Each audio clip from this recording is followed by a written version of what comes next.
Before this video starts, I thought I would let you know that my apartment has gone through many changes whatsoever, so it's still not finished yet, but at this point my room is close enough, so I think I'm ready to get back to making game reviews. That, and I also caught a cold at the start of the year, and that was a lot of fun. So, I think you guys waited long enough. I'm ready to do more reviews, and I'm going to be delivering the best that I can for you guys. So without further ado, hit that motherfucking intro.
This game is kicking my ass!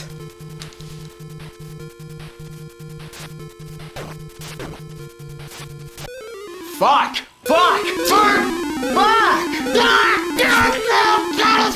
1 week later. Oh, man.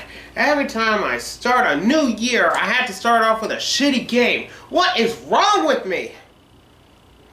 Well, nothing else to do but to move forward.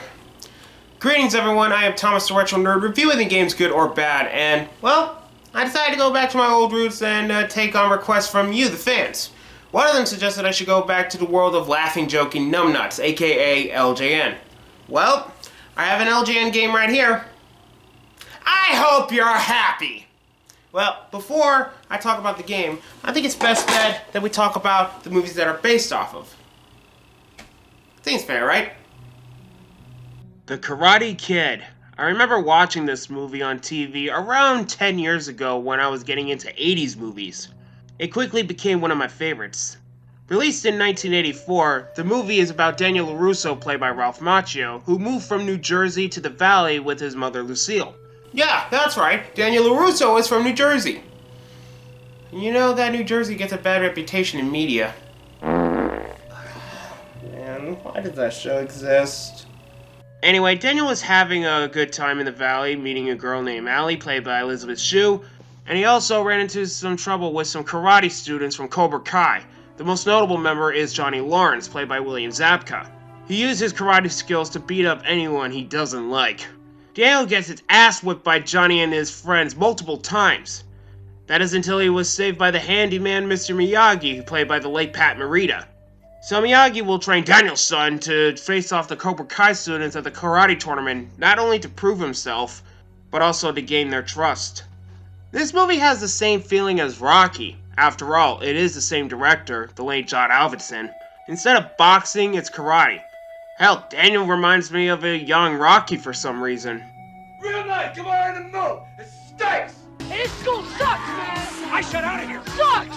If you haven't seen this movie, I highly recommend this. The success spawned 2 sequels that continue the story, a not-so-sequel starring a young Hilary Swank, and a remake in 2010 starring Jaden Smith and Jackie Chan. Out of all the remakes, I consider this one to be the best remake I've ever seen. If you'd like to see the original story continue on, look no further than Cobra Kai, a great continuation not only for Daniel LaRusso, but for Johnny Lawrence as well. So with the hype of the Karate Kid Part 2, that means merchandising! Merchandising up the ass! And one of them is a video game that was published by LJN and it was developed by Atlas. You heard me, the Atlas of Persona fame. And it's kind of funny that one of their characters, the Joker, became one of the fighters in Super Smash Bros. Ultimate. I say that's pretty good. But you gotta know that a lot of game companies have to start somewhere, and this is one of their games. Well, I don't want to delay this any further. Let's just see what they actually fished out right here.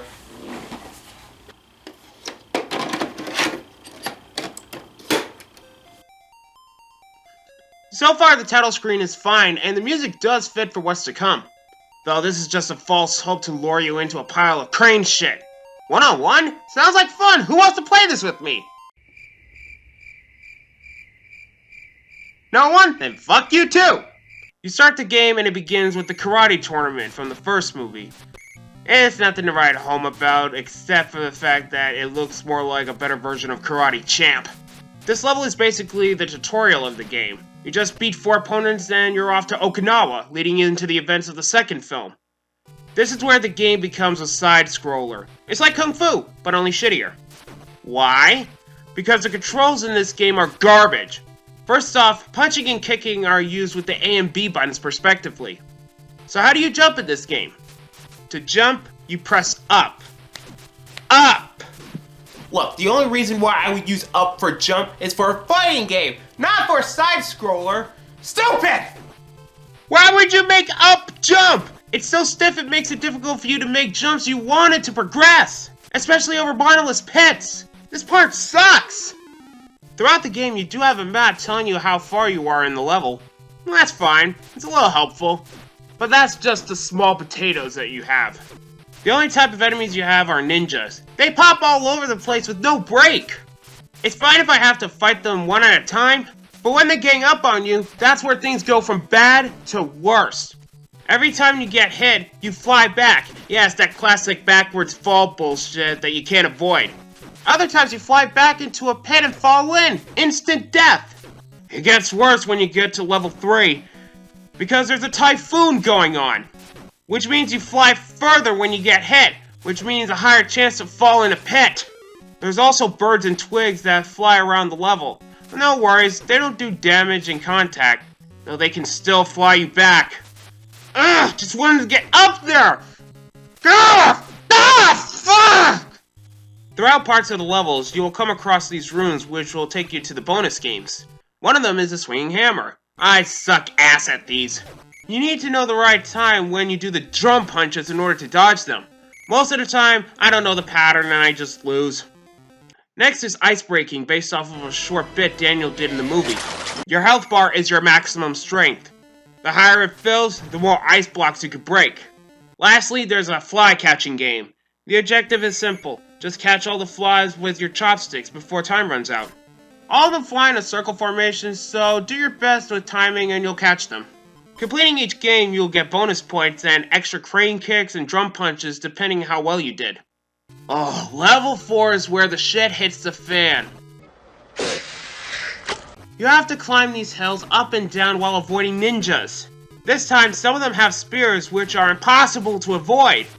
It makes it worse when there are too many to avoid. I can't see these guys!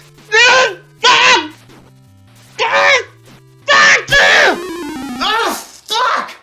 Oh, did I forget to mention that this is the final level of the game? I am not joking!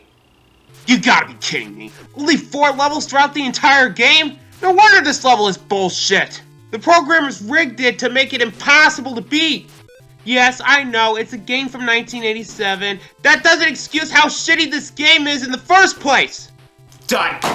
I am so done with this game. Yeah, I know I am so close to beating this game, but I don't even care. I already showed what this game had to offer, so I'm not gonna push myself any further. This game sucks. Out of all the movie license games I've played, this ranks up there on top of Turd Mountain. This game suffers from weird graphics, especially from the character models. Seriously, no facial recognition? This is an NES, not a ColecoVision. At least put some effort in it. The controls sucked hard. I can't stretch it further. Up is jump? What were they smoking? Now you might be thinking, it's a game from the late 80s, be easy on it. No, it does not get that excuse. It's a movie license game that was rushed to the market to bank on the name of the Karate Kid. A good movie turned into a shitty game. That is the practice back in the day. Wax off, you piece of shit! I'm Thomas the Retro Nerd, thank you all for watching, and... You know, after 7+ years of reviewing video games on the internet, I think I know what direction I'm gonna go for this year.